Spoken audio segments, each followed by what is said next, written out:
and bright stars through the perilous fight. O'er the ramparts we watched were so gallantly streaming, and the rocket's red glare, the bombs bursting in air, gave proof through the night that our flag was still there. Oh, say does that star-spangled banner yet wave o'er the land of the free and the home of the brave?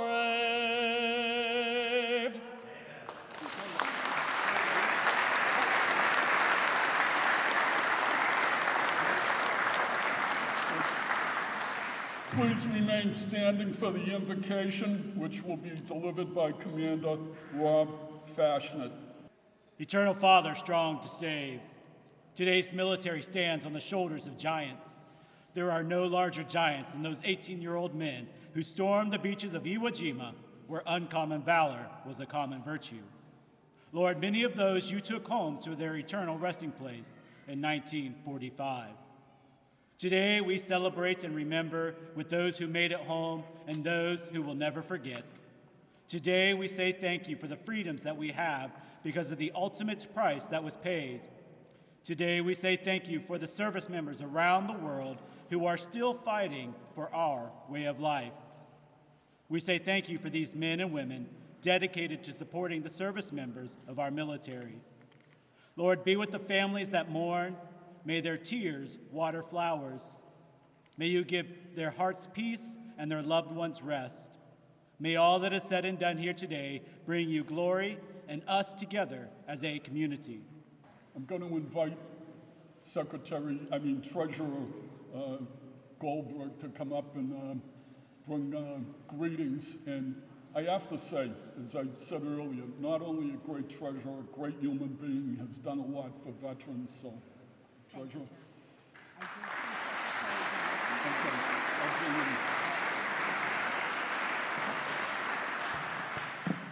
Well, it's truly an honor to be here today. And it's amazing how we're all back here together, which is the most important thing. Because although for terrible circumstances we were kept apart, to be able to honor the two of you and all members of the Marine Corps that sacrificed so much so that we all could be here today.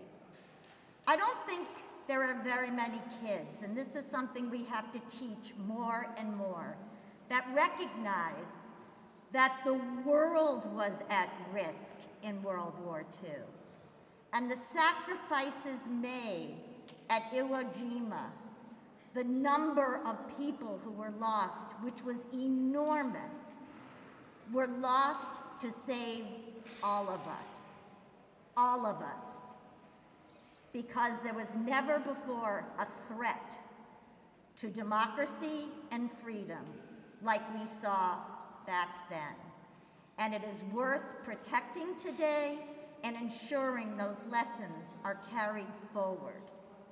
So as soon as I heard that this event was going to take place in person, and also the wonderful people that we're honoring here today who are so worthy, I wanted to be here before all of you. I know that many people have heard before. My dad was in the National Guard, and he was a naval officer. We lost him this year, and in fact, some of the people from the Constitution honored him at his memorial service, and for that, I am thankful. He's missed very much, but he brought to me a respect and a knowledge of what those who are our service members do, not always in the big battles, but day to day to day. In fact, there are many who don't know how much the National Guard members did during COVID. and they were again willing to risk their health and their lives, because that's what all of you do. And it's for all of us, and it's for our country, and for our God. So with that, it's truly an honor to be here. And it means so much. And that's why it also means so much to me that veterans' benefits are in my office, because I am able to acknowledge in a financial way, which is necessary and needed, because let's not forget that our service members put their lives on the line. They do so at a financial risk to themselves and their families. And often people don't even think about that, but it's true. And so here in Massachusetts, we do think about that.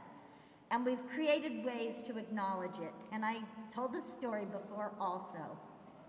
But there was a young couple who came to my office. They were both in the service, and they both had 2 new little babies. And I was able to present them with 11 bonuses, which became the down payment on their house in Foxborough. So it's a small thing, but I'm so thrilled to be able to do it. And so consequently, we're honoring the Major General today. And the Major General didn't realize that he has a veteran's bonus check. So Major General. Surprise! Thank you.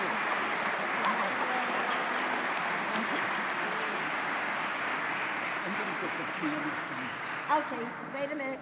Yeah. Guess who wants a picture? 3 guesses. Yep.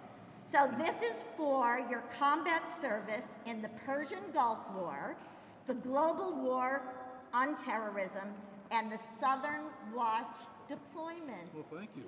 And you look shocked. Honestly, I always tell our troops, hey, make sure you sign up for this. I just never got around to doing it. Well, anyway, you are now, you can take me out to dinner later. Thank you so much, Treasurer. I greatly appreciate it. And the first thing I'm going to do, I'm going to sign this. Does this come out purple? It's not my pen. It does? It's okay. In the spirit of jointness, the military, I'll sign this with this purple pen. Yeah, it's a rich color. And John, I'm going to donate this to the Semper Fidelis Society.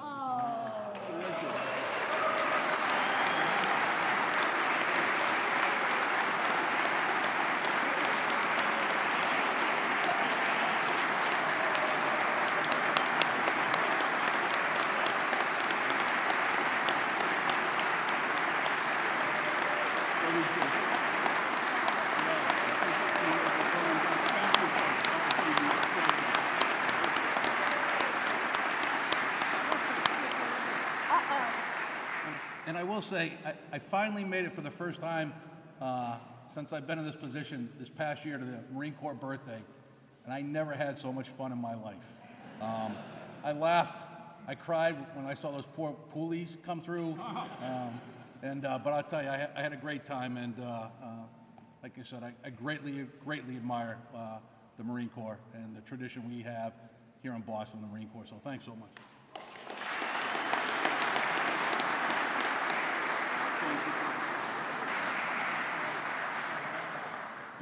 Thank you, Treasurer. I have a little bit of mixed feelings that General Keefe made the check over to the Semper Fidelis Fund. I was going to say drinks are on him, but apparently that's not happening today. I am now going to ask that Bill Galvin, the Secretary of State, come up and bring greetings from the Commonwealth. The Governor and Lieutenant Governor are out of state, so Secretary Galvin is now the acting governor for the Commonwealth, and he's bringing greetings from them. So,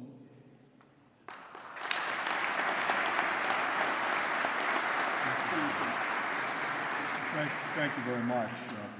I too regard it as a great privilege to be here with you this day. And I am delighted that this ceremony, this very important ceremony, has returned to our capital, the State House, the center of our building right here, where it belongs. This State House has been the center of our government now for 2 centuries. Many famous people have walked through these halls. Many people who in their life were powerful. But I dare say no one more famous nor more deserving than the 2 gentlemen in front of me this morning.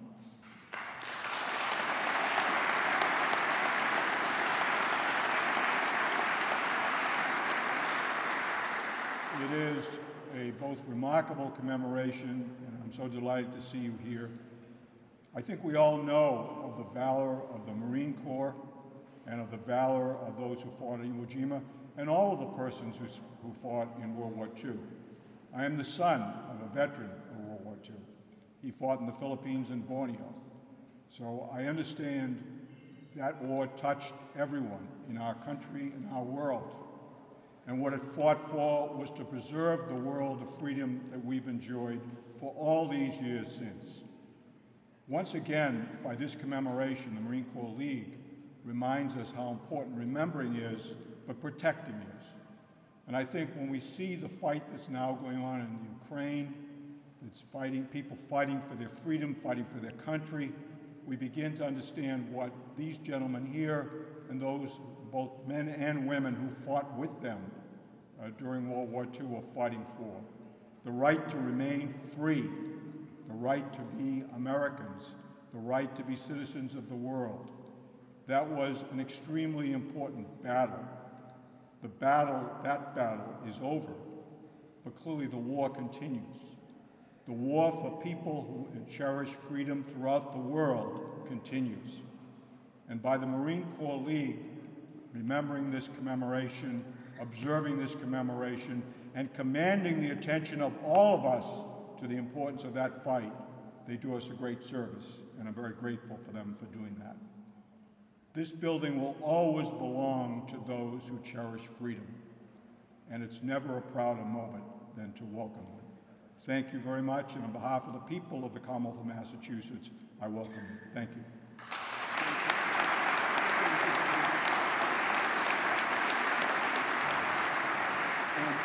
I want to acknowledge the military who is sitting here, but before that, I want to acknowledge Tom Kelly, who's sitting right over there. And Tom is a Medal of Honor recipient, so please stand.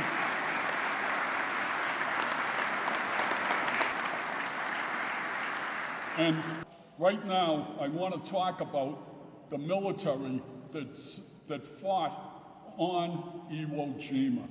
And the first one I want to recognize is Lieutenant Colonel Abelson from the 25th Marine Division, 25th Marines, 4th MARDIV. They fought on Iwo Jima.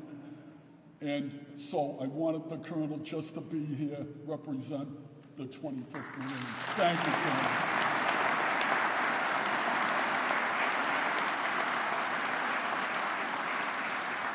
So, as many of you know, the Navy was there, and they had 450 or more ships. They provided naval gunfire, gun support. They had aircraft that were helping out. And representing the Navy is Commander Farrell, who's the commanding officer of the USS Constitution.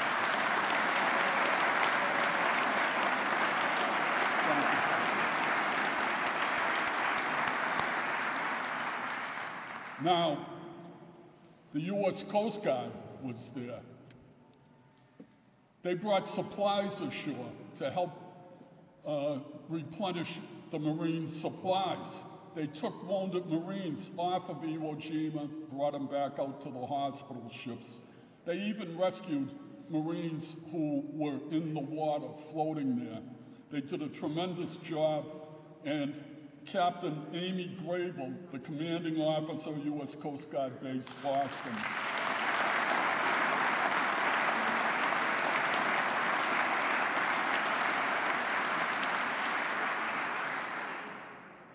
I do want to say one thing about the Coast Guard. My uncle had been the chaplain at the Coast Guard Academy, and went down to visit him when I was maybe 10 or 11 years old. Got to stay in the barracks there for the officers, and they had pool tables, Coke machines, everything. So I thought, I can't wait to get older and join the military. But I got confused on the Semper Paratus versus Semper Fidelis, and I went with the Marines. So now, what a lot of people do not know was there was an Army National Guard regiment on Iwo Jima, 147th Regiment from the Ohio National Guard. They were part of what was called a CAM unit, Combined Army Marine Unit. And they served throughout the Pacific. I think they were in every major battle. So, representing the National Guard is Brigadier General Paul Miner. General.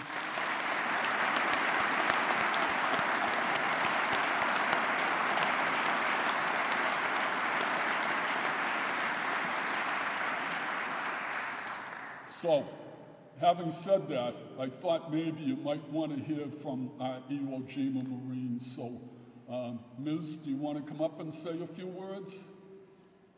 Or do you want to sit there? Okay, then you've learned your lessons over the years. Larry, please come up here. You can, yeah, you bring the chair with you. Thank you.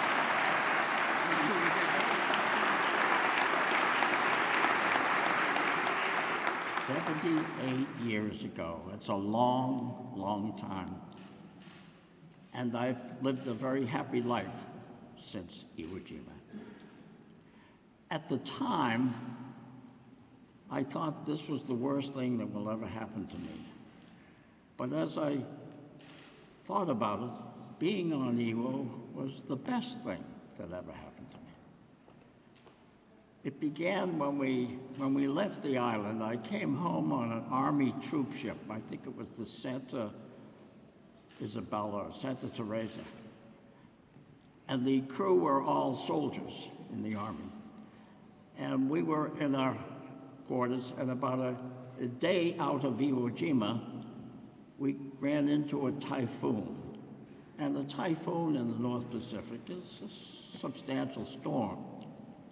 And the ship the bow would go underwater and the stern would come out, and then it was breaching like a whale. When it rocked to the side, water came over the rails, on the other side, the water. And we were sitting in our quarters, and a crewman came in, a soldier, a young boy. And he said, "This ship could break up anytime. We could all drown." We said, "Yeah, that's true." He said, "Aren't you frightened?" And one of the guys says, "Well, no, nobody's shooting at us." So I learned to accept the problems of life, and I knew none would ever be as bad as what I'd already experienced. So when the roof leaked in a bad rainstorm, or the furnace quit in the middle of winter, or when I totaled the car, you remember that, Al? I could live with it because nobody was shooting at me. Those are the problems of life, and I'd already experienced things much worse. So my life was soft and comfortable because of that. And also on Iwo Jima, I learned the value of love. Strange for a Marine, love. But we all realized that our most important possession is our life. We're alive. We fight to stay alive. And without life, you have nothing. And nobody would ever trade his life for money or position or anything. But I saw young Marines risk their lives and deliberately give their lives for their friends because they love them. So that was the lesson I learned. Love is the most valuable thing in the world. Priceless. As a result, with my wonderful family, I've lived a very, very happy, long life. And I've never missed a birthday, a graduation, a school play, a recital, a football game, because all those things were so much more important to me than money, fame, or fortune. I made a living, but that was all I needed. And I just wanted to say that Iwo Jima was a terrible place. It was bad. I still feel honored and gifted to have been there. And that's all. I just want to thank you all for coming out here and greeting us. Thank you.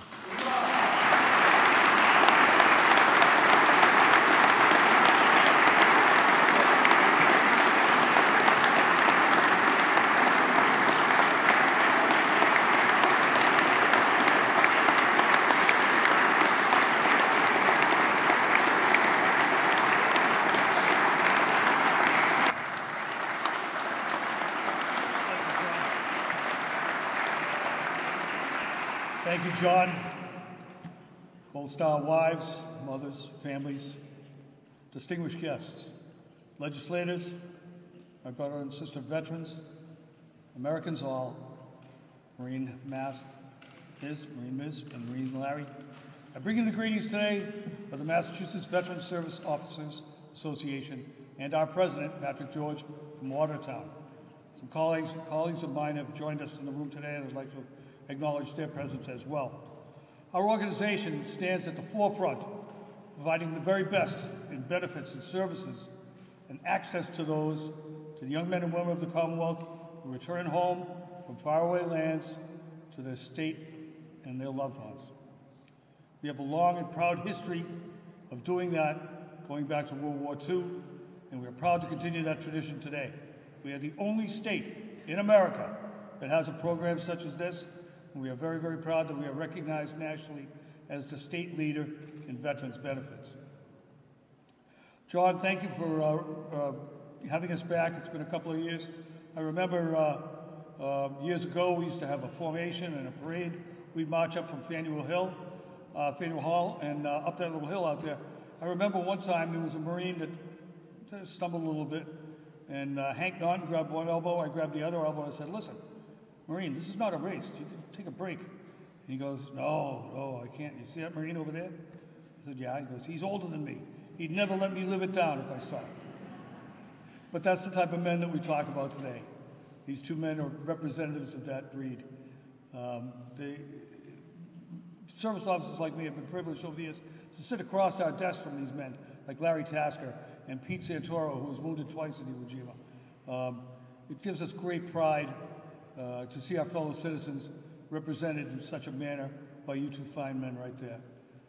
You set the standard for performance, for excellence, for integrity, for courage. Every Marine that's followed you has strived to emulate your behavior and your conduct as a Marine that day. So on behalf of the service officers across the Commonwealth, we thank you for your service. Welcome home.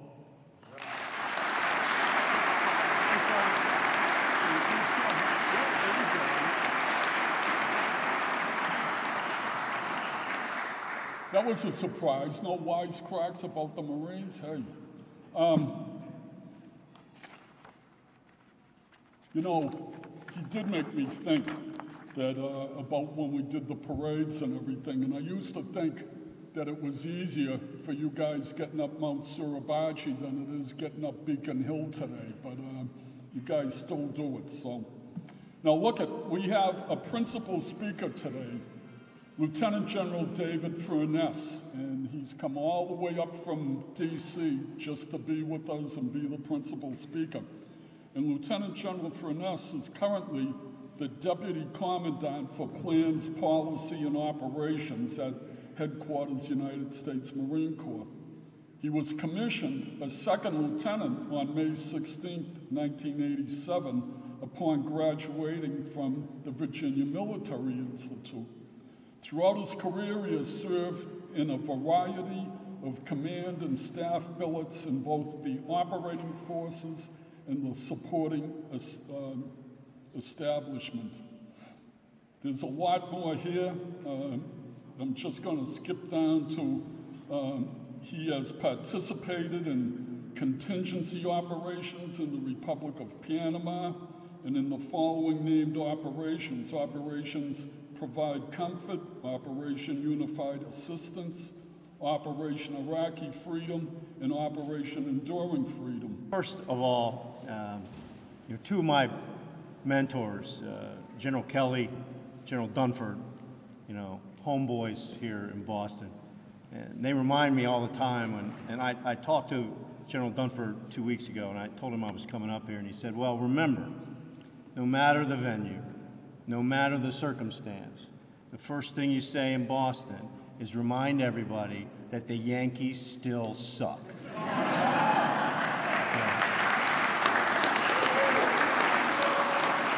I know I'm pandering to the local crowd, but that's what he told me to do. So, good morning, Marines. I see a lot of you in the audience. It's great to be here. Quite frankly, I wouldn't be anywhere else at this moment in time. I think it's that important. Thank you for the opportunity to be here today in historic Boston, the very birthplace of our republic. And it's my profound privilege today to honor the legacy of valor and courage of our Iwo Jima veterans displayed 78 years ago this week. To all the elected representatives of the great Commonwealth who are in attendance today, thank you for being here and joining us for this celebration. To a fellow shipmate, Captain Tom Kelly, United States Navy, sir, we are honored to have you here today. Thank you.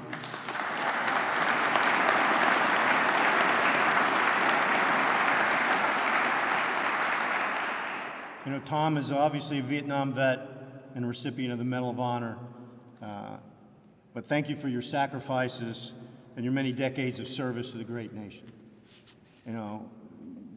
He wouldn't say it because every Medal of Honor recipient I've ever met is one of the most, they're among the most humble people on earth, but he's a true American hero.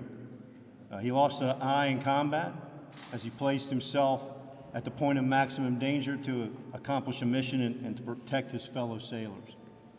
After returning from Vietnam, he had to fight to stay in the Navy when he was found no longer fit for service. He won that fight too, and would stay in the Navy for another 21 years. Sir, I salute you. I only wish that you had been a Marine because you sure fight like one. So, to Mr. Herb Chambers, another famous, extraordinarily successful Blue Jacket, thank you for joining us here today, sir. Your generosity and community service are to be admired and emulated. To Major General Gary Keefe, United States Air Force, thank you for your continued service to the community and to the nation. And thank all of our servicemen and women here today in uniform. To the Marine Corps League, the Red Jacket crowd, we call them. Thank you for the work of preserving our Corps' heritage and legacy, and for all you do in the community to really beat the drum of selfless service, which is what you all are about. And a key point that all Americans need to consider at this point in time. I'd like to also thank the Gold Star families in attendance today. I didn't know you were going to be here, but I know people are here. I can't.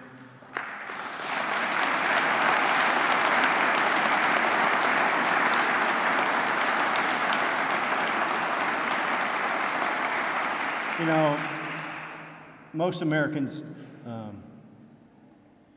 don't know, but I commanded Marines in 7 times in combat and have lost over 100 in battle, and I've called every parent of every Marine or sailor I've ever lost, and you're always expecting a very horrible phone call, and you always get an uplifting one, so thank you.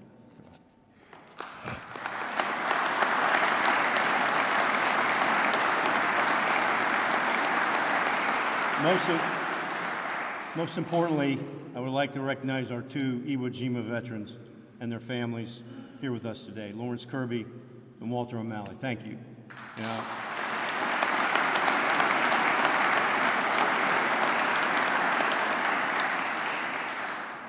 It's because of your example and the extraordinary sacrifices of you and your comrades that we commemorate this battle and its deep, iconic meaning to the nation, but more importantly to the Marine Corps.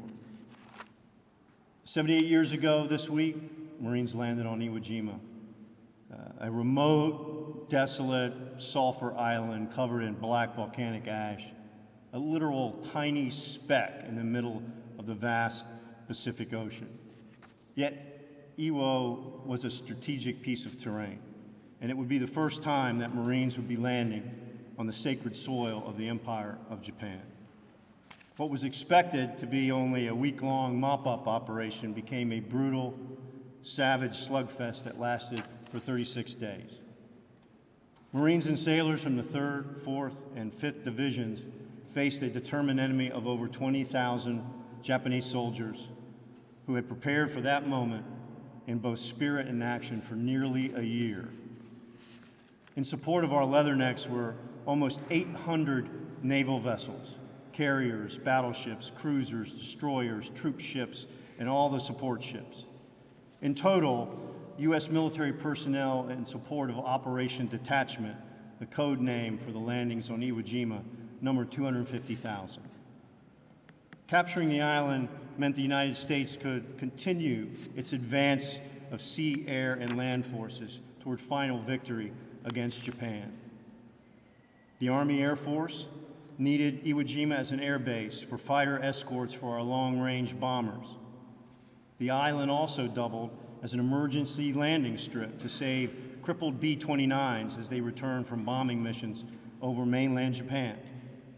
By war's end, 2,200 B-29s landed on Iwo Jima, saving over 25,000 airmen. The seizure of Iwo Jima would also allow American forces to establish naval and aerial blockades, isolating Japanese forces from the southern Ryukyus, thus enabling U.S. forces to seize Okinawa. However, the price for this piece of critical terrain would come at a significant cost in blood and treasure. Over 26,000 American casualties and nearly 7,000 Marines would pay the ultimate sacrifice. Out of the 21,000 Japanese defenders, only 216 would surrender and survive the battle. Iwo Jima was one of the few battles in World War II in which American forces suffered more casualties than than the enemy's. Think about that for a moment. It's a testament to the fanatical martial spirit of the Japanese defenders fighting in subterranean fortifications that honeycomb the entire island. And more importantly, it's a reflection of the sheer determination, tenacity, and disciplined ferocity of the Marines who had to seize that island inch by inch, tunnel by tunnel, cave by cave, rooting out a formidable foe whose only goal was to kill as many Marines before they succumbed themselves. 27 Medals of Honor were awarded to Marines and sailors for their heroism, many of them posthumously. No other battle in American history resulted in more Medals of Honor. Countless other acts of heroism and courage took place, leading Fleet Admiral Chester Nimitz to remark, "On Iwo Island, uncommon valor was a common virtue." The price was high indeed, but America's Marines persevered and prevailed. Iwo Jima has been called by many the supreme test of the United States Marine Corps. Even today, nearly 80 years later, when people around the world think of what it means to be a United States Marine, they think about the dark sulfur sands of Iwo Jima and the iconic image of the flag raising over Suribachi. This battle showed the world how our Marine Corps could overcome any hardship, bear any burden, sustain any cost, and defeat any foe. Our Marines fought in broken terrain of Iwo Jima against Japanese defenders in near perfect defensive positions, hidden away in trenches, caves, tunnels, pillboxes, and the dominating slopes of Mount Suribachi. For many of the Marines of the 3rd, 4th, and 5th Divisions, it was to be their baptism of fire, their first taste of combat. The actions of the Marines on that small volcanic island define the ethos of our Corps for generations, and it continues to shape who we believe we are today. It has even shaped the wars I fought in, to include the recent war in Iraq. On the eve of the Battle of Fallujah in 2004, the commanding general of 1st Marine Expeditionary Force, Lieutenant General John Sattler, circulated among his young Marines who would lead the attack the next day. Soon, Marines would fight their way into the darkened streets and buildings of Fallujah, filled with mines, booby traps, thousands of ruthless and heavily armed insurgent fighters. They, like their Marine forefathers, were prepared to give their lives for our nation, and more importantly, for their fellow Marines. The general tried to reassure the Marines of his confidence in them, the importance of their mission, and tremendous support that they would have from every available U.S. asset in theater, and of course from their fellow Americans here at home. But it was a young Marine who did the reassuring as the weight of history bore down on their young shoulders. Sensing the general's unease, a young Marine's upbeat voice shouted out of the darkness, "Don't worry, General, we took Iwo Jima. Fallujah ain't shit." Now, two things stand out about that incident. First, a young Marine whose grandfather was probably not even born until after the Second World War, considered Iwo Jima the most meaningful example of what is expected of Marines in battle. Secondly, he said, "We took Iwo Jima," connecting his generation and what they would accomplish in the days and weeks ahead with what Marines 3 generations earlier had accomplished on that island. That, in my mind, is the essence of our Corps, the connection and responsibility we all share with those who have gone before to uphold and dignify our most cherished possession, the title Marine. Joe Rosenthal's famous photograph of the flag raising on Mount Suribachi represents a stirring tribute to all Marines who have fought and died for this country, not just on Iwo Jima, but before and after that bloody battle. That's why at the base of the Marine Corps War Memorial in Arlington National Cemetery that depicts the iconic Rosenfeld photograph is listed every battle that Marines have fought in since the founding of our nation. We know that Secretary of the Navy James Forrestal, who stood on the invasion beaches when the first flag was raised on top of Mount Suribachi, was so moved by the event that he remarked to General Howland Mad Smith, "Holland, the raising of that flag on Suribachi means a Marine Corps for the next 500 years. Today, that image is synonymous with American heroism, determination, and greatness. The Marines on Iwo Jima set the standard that our Corps will always strive to uphold. The battle is emblematic of who we are and what the nation needs us to be today, tomorrow, and for as long as there is a United States Marine Corps. The reverence we hold this battle and the men that fought there won't ever fade, even as fewer of our Iwo vets remain to provide living testimony of this battle like we witnessed here today. Iwo Jima captures the mind, body, and soul of the Marine Corps. We are blessed to have veterans here today, absolutely are, that represent the best of the old breed. Despite the uniqueness of their lives and past experiences, they share an ironclad bond forged in the harsh crucible of combat through shared suffering and adversity. Gentlemen, Walter, Lawrence, thank you again for your sacrifices and continued service to our nation. Just as America did not seek war in 1941, we do not seek war today, but it is the duty of the Marine Corps to be ready for war at all times. The 82nd Congress affirmed in law that the nation's shock troops, your Marines, must be the most ready when the nation is generally least ready to provide a balanced force in readiness for a naval campaign and at the same time a ground and air striking force ready to suppress our nation's enemies across the globe. Those words are as true today as they were in 1952. But what does it mean to be most ready now or in the future? The Marine Corps today must be prepared to project lethality at ranges that used to be the realm of carrier air wings. Our future force must fight and defend itself not only on land, in the air and sea, but also in the electromagnetic, space, and cyber battlefields that were unimaginable just a few decades ago. You might wonder then, what is the role of the individual Marine? Well, I'm here to tell you that the fundamental value of the Marine Corps still centers on locating, closing with, and destroying the enemy. While technology has changed and will continue to change, the fighting spirit of your Corps has not. War is and will always remain a vicious, nasty contest of wills. The World War II generation, our greatest generation, prevailed by the strength of their will and a commitment to fight until the battle was won. Our Corps today has not forgotten those lessons. The new technologies the Marine Corps is fielding are just tools. They are nothing if they are not backed by a fighting Marine who wields them with grit, ferocity, and determination.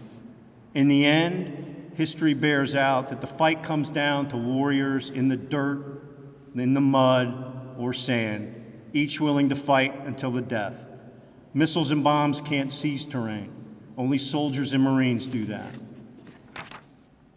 In the unending chain connecting our past to our present, these warriors, our Iwo Jima veterans, remain an enduring source of pride and inspiration to everyone who has ever wore the Eagle Globe and Anchor and claimed the title United States Marine. Lawrence, Walter, thank you for your steadfast loyalty and dedicated service to the nation and the values that we represent. Thank you for the honor of joining you here today. I am truly humbled to be in your presence. May God bless you and your families, and may God bless the United States of America. Thank you, and Semper Fidelis.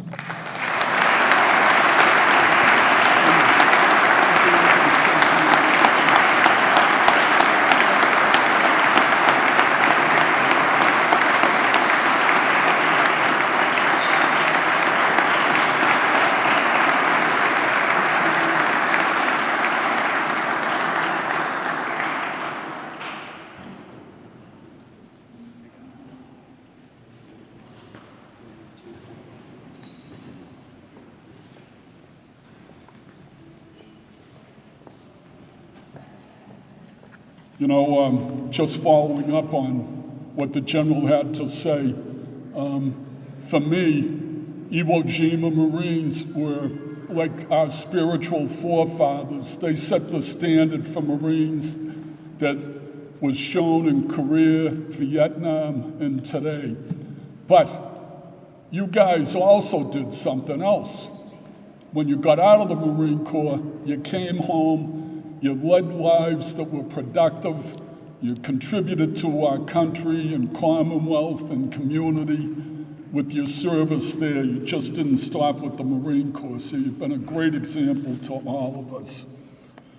Having said that, we're now moving to the second part of our ceremony, and it won't last that long. But what we have done, we've been doing this since the year 2000, and we thought it was appropriate to give out two awards, the Semper Fidelis Public Servant Award and the Gung Ho Community Service Award.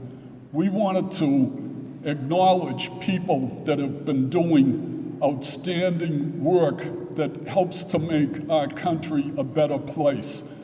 And for Marines who sacrifice so much, not only for their buddies, but for the country, you want the country to be the best that it can possibly be. And that's why we give these awards out. And we do it here in front of you folks who have done so much. So our first award recipient is Major General Gary Keefe, who's the head of the Massachusetts National Guard. So I had a big, long biography I was going to read, but we're just going to say the general's something else. And the Massachusetts National Guard is known as the nation's first. It was the first military organization in our country's history. And the National Guard has dual missions. It has a federal mission and a state mission. So under General Keefe's command, we've sent troops over to Iraq, Afghanistan, they've been to Kosovo, to Africa, all over the place. But on a local level, they help fight COVID. They helped out at the Holyoke Soldiers Home. They've driven buses. They've been up, I believe, in Lawrence when they had the gas explosion up there. They've done a number of different things. And I give credit. And there's 9,000 of those people in the Guard. So I give a lot of credit to the general. I'm getting his award. I'll be right back.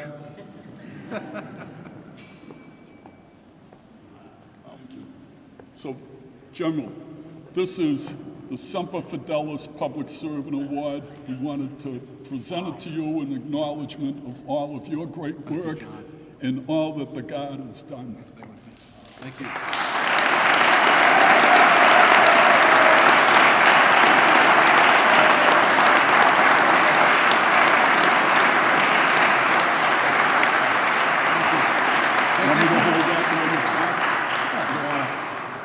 Yeah, I'll be brief. First of all, I can't thank John enough, not just for this award, but for everything he does, not just for Marines, but for veterans throughout the Commonwealth.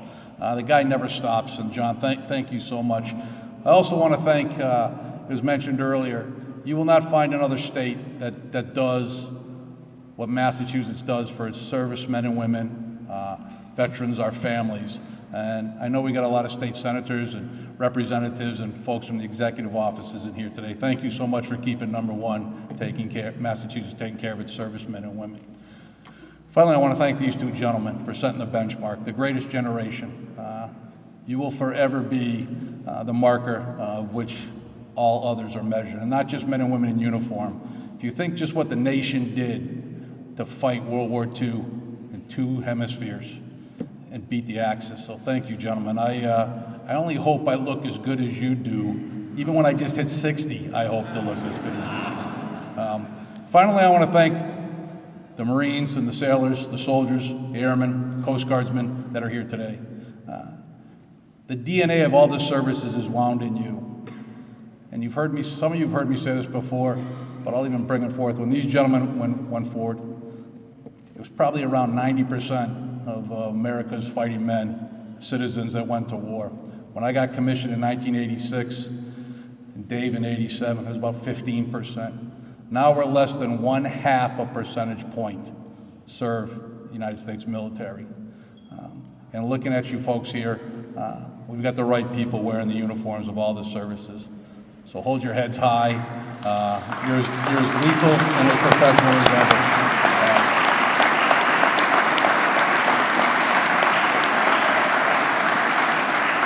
I just want to say thank you. I want to thank you for raising that right hand, taking an oath. And it's a great term. I heard General Kelly say it one time, and having the steel and the backbone to fight the nation's wars, win them, and keep America that beacon of hope that everyone in the world wishes that they had. Thank you so much. Thanks, John.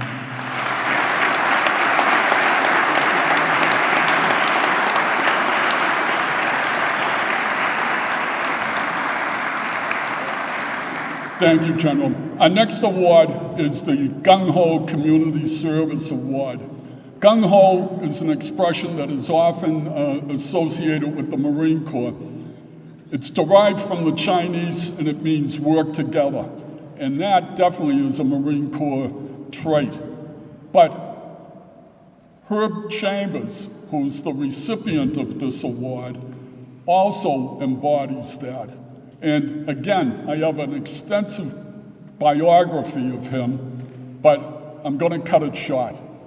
Some of the things that we most recognize about Herb is that he grew up in Dorchester. So we like that. Then he joined the Navy. Now, it seems a little strange for me to give an award to a Navy guy, but it just shows how much we think of him that we're giving him this award. So Herb, after getting out of the Navy, had several different jobs, started a copy, sold it, got into the car business, became very successful, but he never forgot where he came from and how to help people. And I have about 4 to 5 pages of different nonprofits that Herb has contributed to. And that has a rippling effect that has helped so many different people. So without going into anything else about it, I'm going to ask Herb to come up and accept the award. So.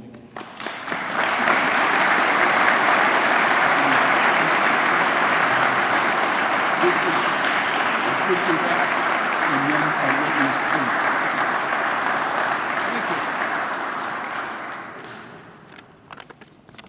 Well, first of all, I have to tell you that I am very uncomfortable. Very uncomfortable being recognized for doing something that I think pretty much everybody does. You know, we get so many requests for different charities, things, everything from a softball team to supporting military organizations in the Boston area. And I think that all of this contributes. Well, first of all, today has been an enlightening experience for me. I've always admired Marines. I was in the Navy, and if I'm going to renew I think I probably would have become a Marine. And especially when I see you guys sitting over here. And you know, you look around at a day like today, you two fellows who fought this tremendous battle that I knew so little about until today. And we're all familiar with Iwo Jima, and I was probably 4 years old or something like that when it happened. And I didn't do very good in school, so maybe they taught people about it. I missed that class. But in speaking this morning, Iwo Jima was like, we're raising the flag on this mountain, and there's a bunch of people that are standing around it. But more than that, in all honesty, I didn't understand a lot about it. I didn't know how big it was, and I didn't know why it was so important. But I do now. You know, it was so critical that our aircraft could make it over there to Japan, but they couldn't make it home. They needed a landing base, and Iwo Jima was it. I didn't even think that they had an airport there. So today is really a very enlightening thing to me. And what the people, you guys went through is I can't even imagine, it's 50 or 100 years ago, but I'm sure it's crystal clear in your mind as to what the whole thing was about. But fast forward into my world today, and I think I'm the luckiest guy in the world. And I tell that to everybody. You know, I talk about my career in business, and you know, I never finished high school, and then went in the Navy, and I realized that I had made a huge mistake, and I got involved in USAFI courses to get a high school equivalency, and then to get a college equivalency. And I thought that that would be very important. And it was something that my family never spoke about going to college or something like that. That was not important. But once I got into the military and I saw officers and so forth, and I said, why can they do that? There was one particular fellow that I saw. I was stationed, I went to travel the world in the Navy. I got stationed at South Weymouth Naval Air Station. So I saw a very young fellow. I was, you know, at that time, 17, 18 years old, and he looked younger than me. And he would walk by me, and I saluted him. He saluted me back, and went down to the hangar 2 or 3 days later, and I saw this fellow coming out in a jumpsuit, and it had 47 zippers on it. He looked like Top Gun. And I was cleaning the wheel wells of the airplane that he was going to take. And I saluted him and so forth, and he got...